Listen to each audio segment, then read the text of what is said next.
So, good morning. Today is the 30th of November and this is Port Solent near Portsmouth. We're here for the bi-monthly event.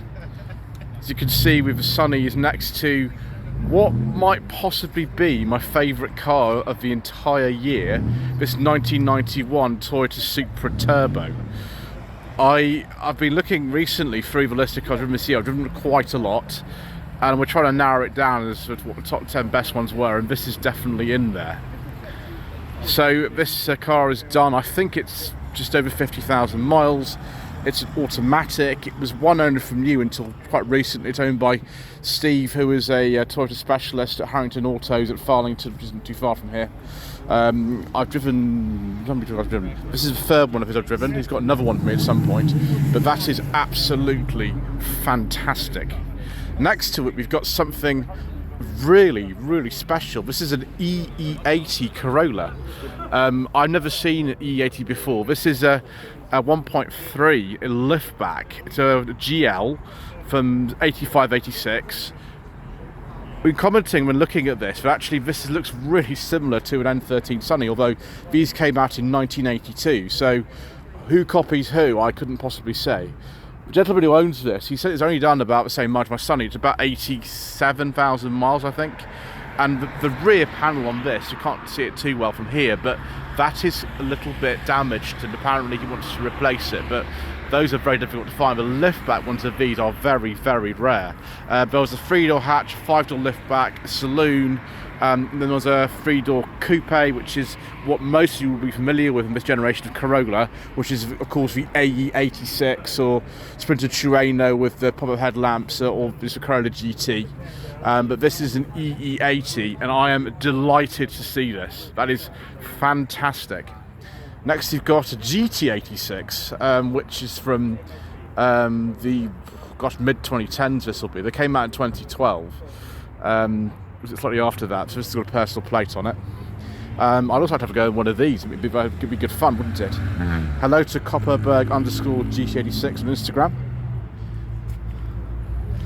Then we've got the 1997 Mitsubishi Legnum that I drove actually quite recently. It's owned by Al, who is, like me, going to Loxheath Classic Car Club later on today as well.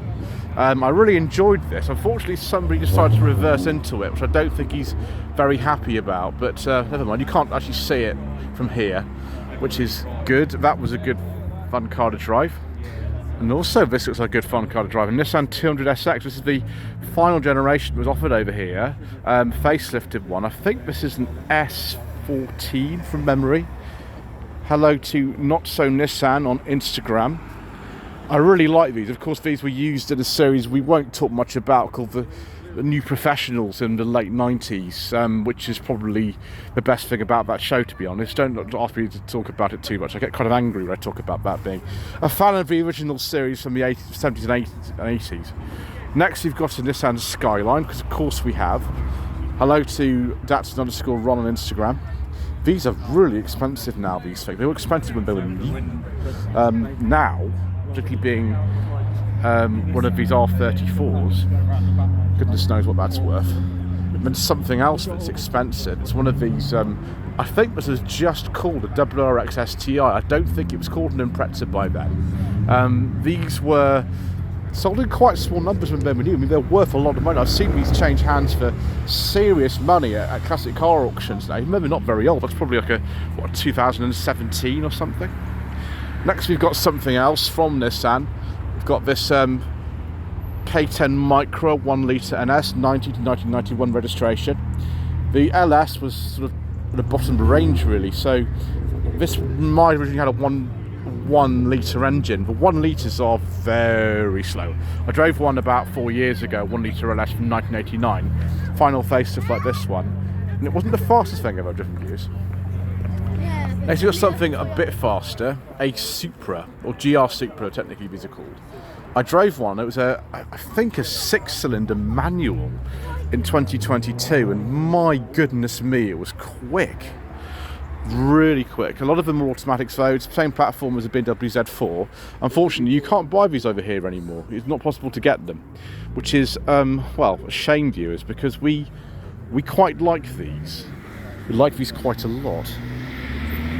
Next we've got this Mazda B Series truck with a 2.5 litre twin turbo Toyota engine in it. Imagine that's a straight 6.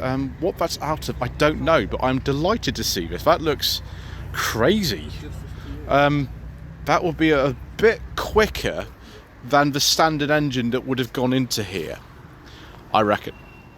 Also, a little bit of light here, a 1969 to 70 Datsun, I think it's like a 1600 or something these are called.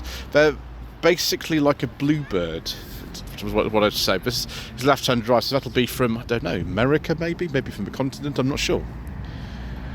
And then we've got another Supra, Mark IV Supra. There's actually another one here today as well. A little friend in there. Wonder what little friend thinks of a Supra. Interesting, this is a K plate, so be a very anyway, it's be a 93 only. I think these came out in 1993. 6-speed manual, that'll be worth quite a lot of money then, particularly as it's a manual.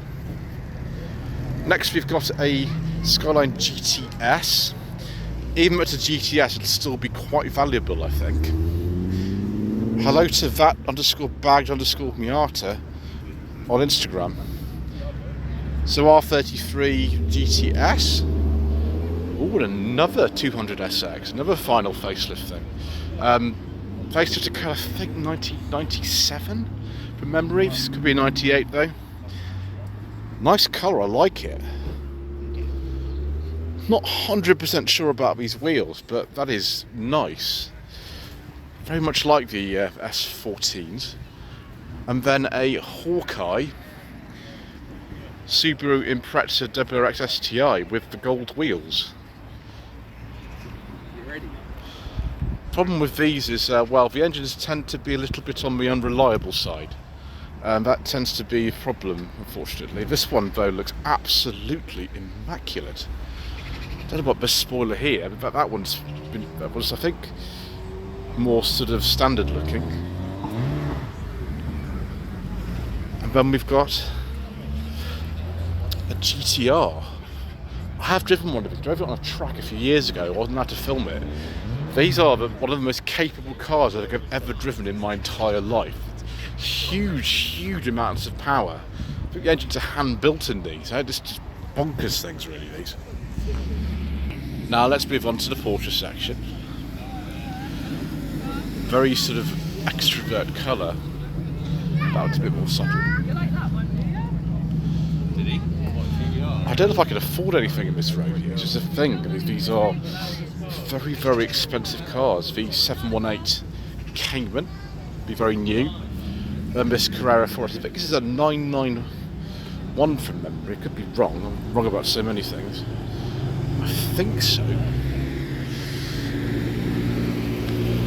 And then a 996. 2003 to 4. One of the only Porsches I think I've actually ever driven. I've not driven a lot of them on the channel. This one is a turbo. And then this beautiful 356 60. I reckon it is around actually the year of that name. It is about 1960 or something like that. Don't know what that's worth, I don't know. It's probably the most expensive one on the road, to be honest. So a Ferrari F430 Spider with the cream leather interior. That's quite nice actually, viewers. I want to own something like that, but I'd like to go and want something like that at some point.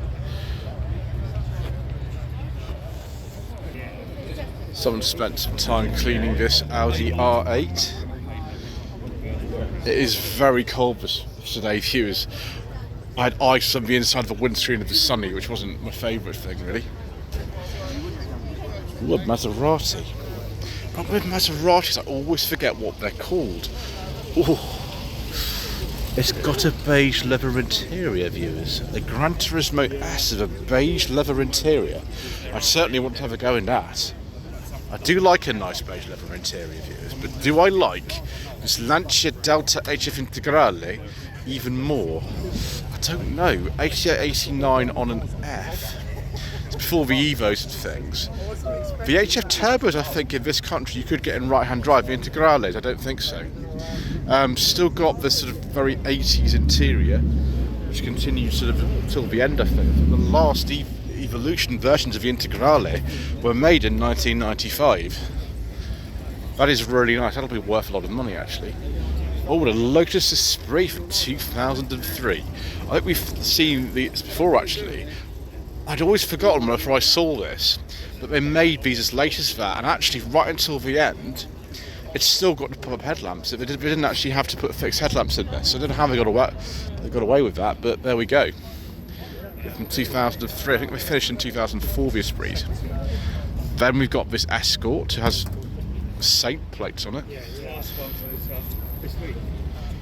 Yes, I'm a big fan of the Saint views. I've actually been to most of the locations used in that series over the years. R.I.P. Sir Roger. She's got like little tiny little centre caps with the Saint logo on them. Brilliant. Apparently that's only a 1300 Deluxe. And then we got something very special here. Gosh, this Escort Estate has been converted into something. I can't remember this colour, but that colour is absolutely extraordinary. You can see the seats are the same colour as them as well. So sort of about 1973, that one. Oh, viewers. That's exciting. A V70 P80R. And then we've got this Anglia. Now, it might have started life as a 105E, but it's probably not got that Kent engine in it anymore, has it? I don't think so, viewers. Running by these mini light style wheels. Oh, actual mini lights, and then the seats and things in there. Don't think we've got the Kent engine in there. What we do have is this rather interesting Cortina 2 litre S 8182. I think I still have to import this one because the two-door Cortinas sold in this country for the Mark 5s were 1.3 and 1.6 only. So we've got this very, very nice late Mark II Fiesta XR2. One of the last. I've discontinued it in the early part of 1989. This is an 8889 on an F. Very, very standard looking. I think entirely standard, actually. And an absolute delight. It's not perfect or anything, but that looks in really nice original condition. Probably worth a lot of money. And another GTR. Wouldn't be a car show in this country without a Morris Minor, would it? This is a, with Clapham Wiper suggests this is around 1960, something like that. It's before the 1098cc models came in, which was 1962. So we've got a Bandria wheel and everything, which is nice. Let's have a look at some Vauxhall VXR8. I think there probably are rather than Holden imports. They just tend to badge the Vauxhall ones as Holdens over here all the time. I don't know which one to choose, viewers. I have no idea. Pick a colour. Yeah, I don't know. Yeah, absolutely no idea. I think neither. I think what I'd do is pick the Monaro that I drove in 2023, the 2005 Monaro. I think we'll have that one. Just so I don't have to choose viewers and upset anybody. Next we've got Jaguar XK, the second generation XKR 2011. I think this is about the time of the facelift this actually. Yes, exactly. We've got the little round dial thing for the gear lever, so I think this is about the time they facelifted it. I'd have ridden one of these. It was a 2008, the one I had it going, which was in December last year. It was far too fast for the limited test drive I was able to do in Manchester. And then this one is a bit later. It's an XKRS, which is even more powerful. You can see we've got a bit of more body kit on this. I can't remember. The standard ones are ridiculously powerful anyway. The R is even more so, but an RS, my gosh, that would be fast. Really fast. Oh, and I've got an F-Type as well. F-Type R. It's a shame they don't make these anymore, viewers. In fact, the current state of Jaguar is something we're not going to talk about because it sort of upsets me and everyone else, doesn't it? What's happened to the company. We'll just have to keep our mouth shut about that for now. and to see how nice this looks, because that is a very, very tasty treat on a cold day like this. Next we've got a very, very nice 1965 E-Type. Yeah, I think this will be an early 4.2. Yes, it is. It's an early 4.2. I think the 4.2 was introduced at the end of 1964 from memory. I've driven a 2+2 one of these. I drove that in 2020 and it was an experience. Next we've got another XKR. This one is earlier because it's got the more traditional gear lever in it. It's a pre-facelift one in comparison to two facelift ones we've seen. Yes, viewers, a very, very nice X350 XJ6 from 2006, complete with a beige leather interior with wood. I do like a nice beige leather interior, viewers. We'd certainly like to have a go in that, wouldn't we? I've driven an X350 before. One of my friends owns one, but wouldn't say no to another one like that. Or in a very nice Sunbeam Alpine, Series 4 from 1965. TVR Tamar. This will be from the 70s for sure. Have a look at the exact year. I think these have an Essex V6 in them from memory. It's a very nice plate, a 77, 78 plate. Maybe that literally is just the plate that came with, I don't know. Next we've got this Mark 1 Escort, but it's no longer a Mark 1 Escort because it wouldn't have been registered on a B plate if it was a real Mark 1 Escort. Producing apparently 623.5 horsepower, which will do nicely. And a Volvo. Nice Amazon 122S. Don't know where Kevin is. Kevin's in the Volvo Owners Club Porter section. He's got quite a few cars actually. This is one of them, but he competes in actually. Let's have another look at this very, very nice Alpine. Well, it's left-hand drive, that's unusual. And next, I think we've got something very special here, viewers. This Silver Shadow, because it has, how do we put this? It's got the Rolls Royce of beige leather interiors, quite literally. Oh, that's nice, viewers. I'm going to have to go and calm down, I think, somewhere after seeing something like that. That's it's rather nice. It's about 75, 76 on a P. And a DB7 as well. We are enjoying ourselves this morning, viewers. It's worth sort of scraping all that ice off the inside of the windscreen of the Sunny to come down here. Yes, viewers.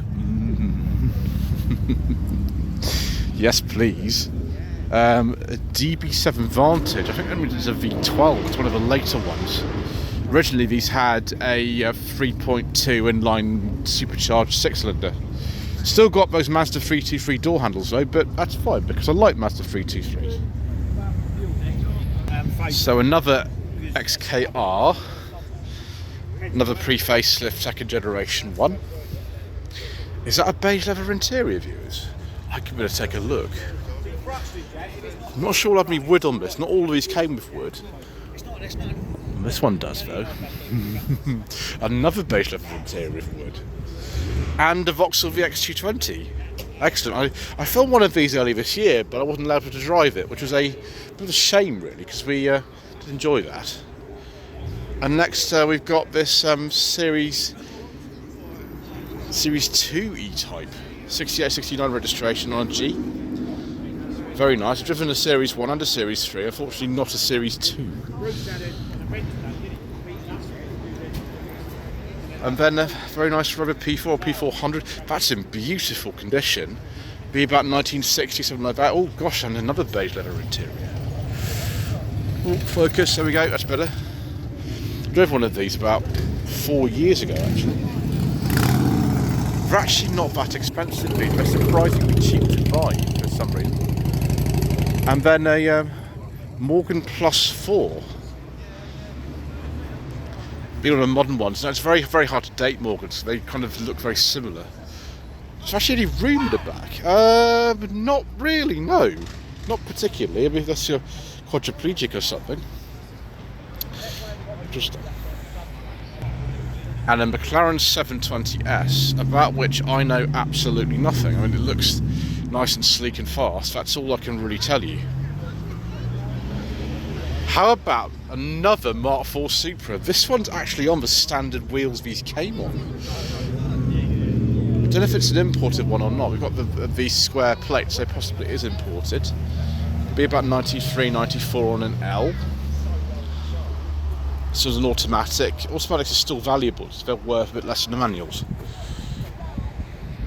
Right, it's time for a mini adventure. We've got 3 here today. Yeah, 3. 1965 Austin Cooper S. I bet that's quite valuable now for you, or something like that.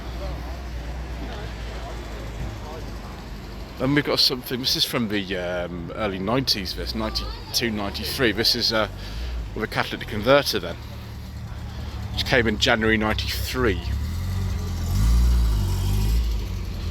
Got a little sort of weather shield in there, which is very popular for these. Come back and have a look at that other one a little bit.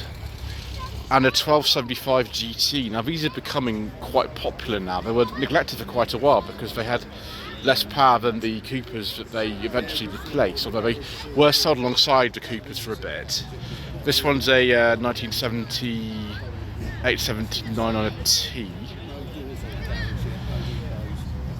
It's very nice. The standard interior would have been very different from this. It still looks nice though. And then we've got an imp. Obviously the engine's in the back. There's a big fuel tank there instead. Looks like it's ready for competition. This one is a 1966. I think this is a Mark II. Although that, I don't think is the original engine. Oh, viewers. Far too much excitement. Look at this. An XJ 5.3C from 1977-78. Yes, please, viewers. That would be good. Harry Metcalf's one of these sold recently for quite a lot of money at the sale at the NEC Classic Motor Show. Probably a bit less valuable than that, but nevertheless very nice. And then we've got a Lake Chimera. I imagine the plate's about the age of the car, about 2001. Sorry, it's 2003, I do apologise. End of the era, it's supposed to be one of the final 5 cars. Nice colour. And next we've got this very, very late 911. I can't remember the model code for these, but this is just before the 964 came out, which is 1989. This is on a G, so it can only be 89. I don't think it can be any later than that. Guards red, of course, in very nice condition, we've seen this before. And then this 911 that's often at Loxheath. I wouldn't be surprised if we see it in the Loxheath video, of course, as well. From the late 60s, this is a 68-69, I think probably an American car originally.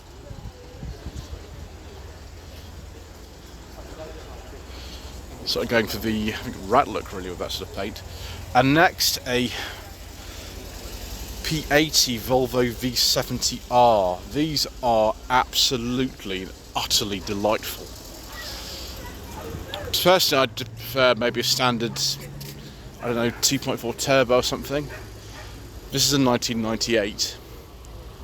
£35,000 when new. This has been tuned to 300 horsepower. They were, I think the R's were about 260 originally. It's something somewhere around that. Yes, please, viewers. I mean, that'll do very nicely for sort of going to the shops, won't it? And getting all those loads in from the DIY shop.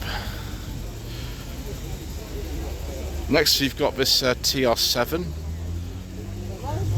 Seen this many times before. 1976-77 on an R. Got a 4-litre V8 in it. Before the TR8s came out, about 1980, 7980 I think they came out, the TR8s. There were plenty of TR7 V8s around as well, many of them used in competition. 69 to 70 MGB, I'm surprised we haven't seen one before, maybe because we've got an MG section over here. Still got those interior door handles from the old Leyland Sherpa. Next we've got another one a little bit later on a J, so 7071, just before the Fishmouth grille came out. Then an MGA is a little bit earlier. This is a 1600, so it'll be about 1960-61.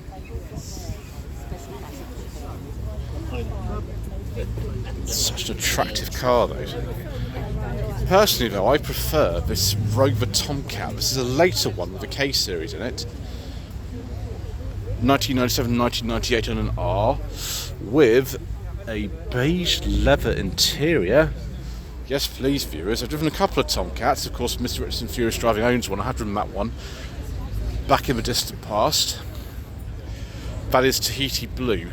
Probably, I'd hazard a guess to 1.6. You could also go to 1.8.